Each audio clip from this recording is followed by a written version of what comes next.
Je relisais récemment un ouvrage qui a été écrit par un jeune homme qui devait avoir 16 ou 18 ans, qui est né en 1530.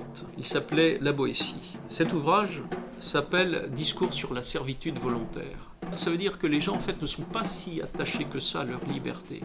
Ils préfèrent que l'État ou leur mère pense pour eux. L'histoire de la technique ou l'histoire de la technologie devient et les intérêts financiers qui sont derrière deviennent les véritables agents de l'histoire. Fort heureusement, cette expérience de la lutte du pot de terre contre le pot de fer, qui est notre combat contre l'Inki, m'a permis de rencontrer des gens dans des collectifs qui, eux, ont le souci d'être éclairés. On a travaillé entre la limite, qu'est-ce que c'est le champ humain, qu'est-ce que c'est le champ animal, la parole. On est en train d'explorer quel est le rapport entre le leader médiatique et son assemblée. J'ai relevé un long discours d'une politicienne connue, j'ai relevé un discours d'un prêtre afro-américain de l'époque des civil rights des États-Unis, de l'époque de Martin Luther King. J'ai regardé beaucoup de vidéos, des rituels soufis. Un duel essentiel entre deux camps aura lieu entre le parti unique asservi à la finance et les amoureux éperdus de la patrie.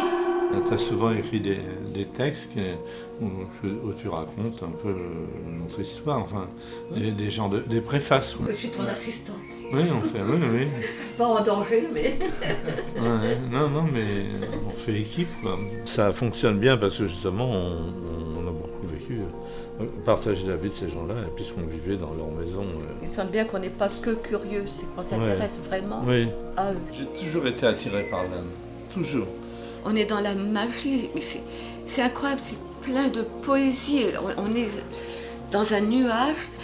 Et puis d'un autre côté, sur la rue, il y avait un bébé comme abandonné, tout nu, là, sur le sol. Ça vous malmène, il y a des côtés en Inde, c'est sans arrêt. insupportables. C'est sûr que qu'on a envie de rejeter. La misère, elle est importante et elle n'est pas cachée parce que dans les pays occidentaux policés, pour pas trop déranger, on la cache plutôt, quoi.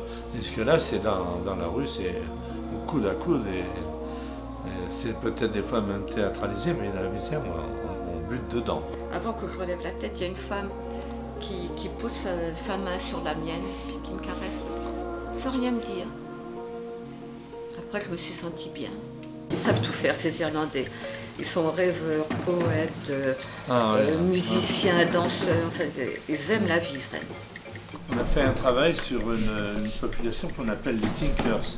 La grande famine en Irlande, beaucoup sont partis. C'était vers 1850. Ont émigré aux États-Unis et certains sont restés parce qu'ils étaient attachés à leur terre. Ils ont pris la route avec leur charrette.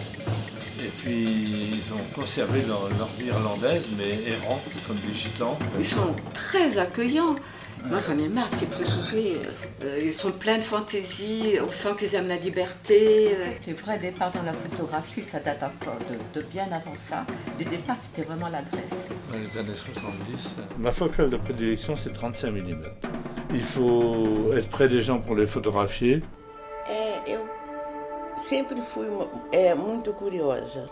Sou a segunda filha de nove irmãos. O que na minha infância faltou de bens materiais, ela foi muito preenchida pela afetividade. A grande importância também é que eu tive um tio na família e esse tio ele tinha lutado na Segunda Guerra Mundial. E quando ele volta para o Brasil, a nação é obrigada a dar um emprego público para ele. Eu tenho dito que as minhas primeiras lições de negritude foi com ele. Tem até um texto que eu escrevo, porões que eu escrevi. Eu comparava os porões da escola com os porões dos navios. Às vezes a professora perguntava, quem quer ler? Eu era a primeira a levantar a mão. Nas sociedades colonizadas e nas sociedades em que houve o processo de escravização, o único momento que o homem negro se equipara ao homem branco é no momento dele exercer o machismo. É muito difícil para um negro brasileiro, é muito difícil para um negro cubano, é muito difícil para um negro americano, é saber exatamente de que local na África, de que povos na África nós descendemos. Nós preenchemos esse vazio histórico pela ficção. A ficção imagina um não vazio.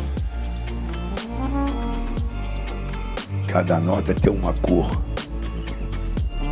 et cada acorde tem un horaire.